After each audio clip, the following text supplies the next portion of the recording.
তোমরা সবাই কেমন আছো? আশা করি অনেক ভালো আছো।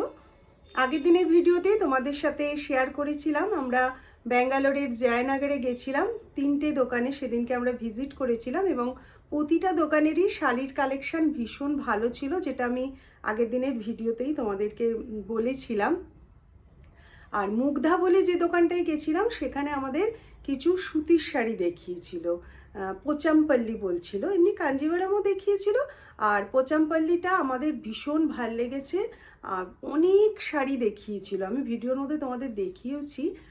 আর প্রতিটা শাড়ি ভীষণ সুন্দর ছিল। দেখবে হ্যান্ডলুম এই কটনগুলো টুকটাক এদিক ওদিক যাওয়ার পক্ষে কিন্তু পরতে বেশ ভালো হয়।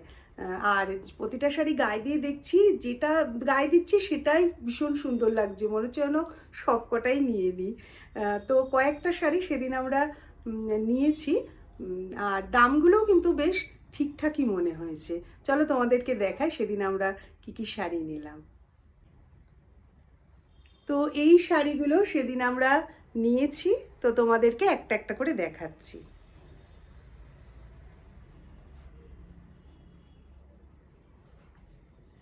প্রথমে যে শাড়িটা নিয়েছি এরকম কালারটা, আর আঁচলটা হচ্ছে এরকম, আঁচল আর ব্লাউজ পিসটা সেম, আর গাটা পুরো এক কালার। তো এইরকম শাড়িটা, এইটা মেয়ের জন্য নেওয়া হয়েছে। ও এই কালারগুলো ভীষণ পছন্দ করে আর ওকে পরে বেশ সুন্দরও দেখাচ্ছিল। আর এই একটা শাড়ি জলপাই কালার, আর এর ইয়েটা দেখো, আঁচলটা দেখো, ইক্কাতের ওপর।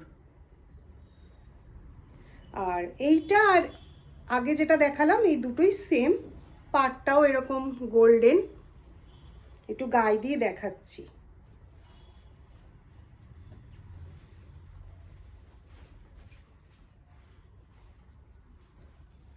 হ্যাঁ, গায়ে দিয়ে শাড়িটা এরকম লাগবে। তো দুটো শাড়ি সেম, কালারটা জাস্ট আলাদা, আঁচলটাও একটু আলাদা। আর দাম হচ্ছে এগুলোর 595 টাকা। দুটোর দামই সেম, যেহেতু শাড়ি দুটো সেম।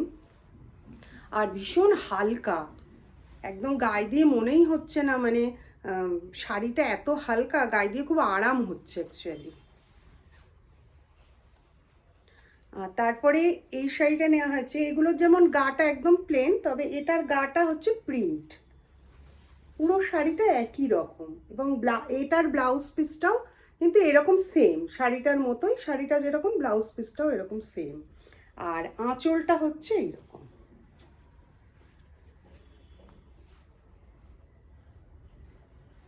তো এই শাড়িটাও একটু গায়ে দিয়ে দেখাচ্ছি।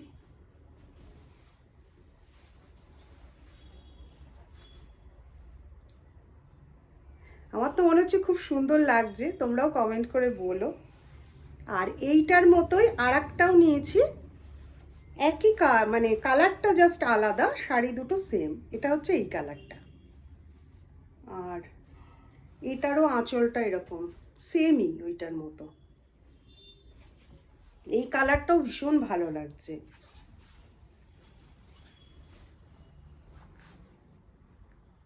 এই দুটো শাড়ির দাম হচ্ছে 1095 টাকা, যেহেতু এটার সারা গায়ে প্রিন্ট রয়েছে সেই জন্য।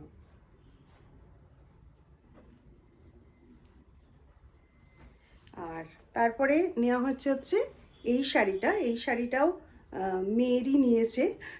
ওরই এই কালারগুলো সব ভীষণ পছন্দ করে, রানী কালার, পিঙ্ক কালার ওর সব ফেভারিট কালার। তো এই শাড়িটা তোমরা দেখেওছো যে ও পরে ওখানে ট্রাই করছিল, ভালো লাগছিল দেখতে। গাটা এরকম, আর আঁচলটা হচ্ছে এরকম, আর ব্লাউজ পিসটা হচ্ছে এরকম চেকসের ওপরে সবুজ। খুব সুন্দর কম্বিনেশনটা, খুব সুন্দর আর খুবই সুন্দর লাগছে। তো এই কটাই শাড়ি সেদিন নেওয়া হয়েছে। তো তোমরা জানিও কমেন্টে, আমার তো মনে হচ্ছে দাম অনুযায়ী ঠিকঠাকই লাগছে, তোমরাও একটু কমেন্ট করে বলো যে শাড়িগুলো দাম অনুযায়ী ঠিকঠাক হয়েছে নাকি, আর কেমন হয়েছে এটাও বলো। যাই হোক, এখন যাব একটু রান্না করব। চিংড়ি মাছ আছে আর সাথে একটু নারকোলও আছে। তো ভাবছি নারকোলও আছে, চিংড়ি মাছও আছে, তাহলে একটু চিংড়ি মাছের মালাইকারি করি। মালাই করি বলছি, চিংড়ি মাছের মালাইকারি একটু রান্না করি। আর সাথে ভাত দিয়ে ভালোই লাগবে, তাই চলো ঝটপট বানিয়ে ফেলি। তোমাদের যে কথাটা বলা হয়নি, বলতে ভুলে গেছি, শাড়ি ভাঁজ করতে করতে মনে পড়লো। সেটা হচ্ছে, লাস্টে আমি যে শাড়িটা দেখালাম, মানে এটার দাম হচ্ছে তোমার 1800 টাকা। এটা আমি বলতে ভুলে গেছিলাম। যাই হোক, এখন ঝটপট শাড়িগুলো আগে ভালো করে ভাঁজ করে তুলে তারপরে রান্নাঘরে যাব। এখানে চিংড়ি মাছটা খোসা সমেতই রয়েছে, তো ছাড়ানোটা একটা বড় টাস্ক। আগে ছাড়িয়ে ধুয়ে পরিষ্কার করে তারপরে রান্নাটা শুরু করব। মালাইকারির জন্য এখানে নিয়েছি 2 চামচ কালো সর্ষে, 2 চামচ পোস্ত। সর্ষে আর পোস্তটা এখানে সমপরিমাণে নিয়েছি। নারকোল, গরম মশলা, টমেটো আর কাঁচা লঙ্কা। মশলাটা যদি তোমরা এখানে শিলে বেটে নাও তাহলে তো কোনো কথাই নেই, মশলাটা ভীষণই ভালো হবে। আর শুধু টমেটোটাকে একটা গ্রেটার দিয়ে একটুখানি কুড়ে দিলেই হবে। আর যদি মনে করো মিক্সিতে বাটো, তাহলে প্রথমে সর্ষে আর পোস্তটাকে একটু শুকনো ঘুরিয়ে নিতে হবে। তারপরে তুমি ওর মধ্যে জল, লঙ্কা, নারকোল, গরম মশলা সব একসাথে দিয়ে বেটে নিলে, এবং সব শেষে টমেটোটাকে দিয়ে আর একবার বেটে নিতে হবে। কড়াইতে সর্ষের তেল দিয়ে দিয়েছি। এখানে আমি টাটার কোল্ড প্রেস সর্ষের তেলটা এনেছি। আমাদের বাড়ির সামনেই একটা টাটার মার্কেট আছে, স্টার মার্কেট। ওখানে দেখছি সব রকমের কোল্ড প্রেসড অয়েল পাওয়া যাচ্ছে। সর্ষের তেল তো আছেই, তাছাড়া নারকোলের তেল, তারপরে বাদাম তেল, তিল তেল, সব কোল্ড প্রেস দেখলাম পাওয়া যাচ্ছে। তো আমি ওখান থেকে সর্ষের তেলটা এনেছি। তো কড়াইতে প্রথমে মাছটাকে একটু হালকা করে ভেজে নিচ্ছি। আর তেলের মধ্যে ফোড়ন দিয়েছি হচ্ছে জিরে, শুকনো লঙ্কা, তেজপাতা আর গরম মশলা। মাছগুলোকে খুব একটা বেশি ভাজার দরকার নেই, এপিট ওপিট করে হালকা ভেজেই তুলে নেব। এই রান্নাটা না ভীষণ ইজি, মানে কেউ যদি কোনোদিন রান্না নাও করে থাকে সে করলেও ভীষণ সুন্দর হবে। আর মাছগুলো তুলে নিয়ে জাস্ট এবার মশলাগুলো দিয়ে একটু কষিয়ে নিয়ে জল দিয়ে মাছটাকে অ্যাড করে দিয়ে ঢাকা দিয়ে সেদ্ধ করে নিলেই রান্নাটা রেডি হয়ে যাবে।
এইভাবে চিংড়ি মাছের মালাইকারি খেতে ভীষণ ভালো লাগে। এইভাবে রান্না আমি অনেক দিন ধরে করছি, আর আমার বাড়ির সবাই এই রান্নাটা ভীষণ পছন্দ করে। আর এইখানে যে লাস্টে আমি একটু জল দিলাম, জলের সাথে একটুখানি আমি নারকোলের দুধও দিই। আজকে সেটা আমার তাড়াহুড়োতে করা হয়নি। তো তোমরা দুধ, জল, নারকোলের দুধ আর জল মিক্সড করে দিও, ভীষণ টেস্টি হবে। কিংবা যদি তাড়াহুড়ো থাকে জল দিয়েও করতে পারো, তাতেও সমস্যা নেই, খেতে ভীষণ ভালো হয়। অবশ্যই একবার ট্রাই করো, আর ট্রাই করলে কমেন্ট করে আমাকে জানিও যে তোমাদের কেমন লেগেছে। আশা করি ভীষণই ভালো লাগবে, ভীষণ ভালো হয় আসলে। যাই হোক, আজকের ভিডিওটা এখানেই শেষ করছি। ভালো লাগলে একটা লাইক করে দিও, আর সবাই অনেক ভালো থেকো, সুস্থ থেকো। দেখা হবে খুব শিগগিরই পরের ভিডিওতে। টাটা।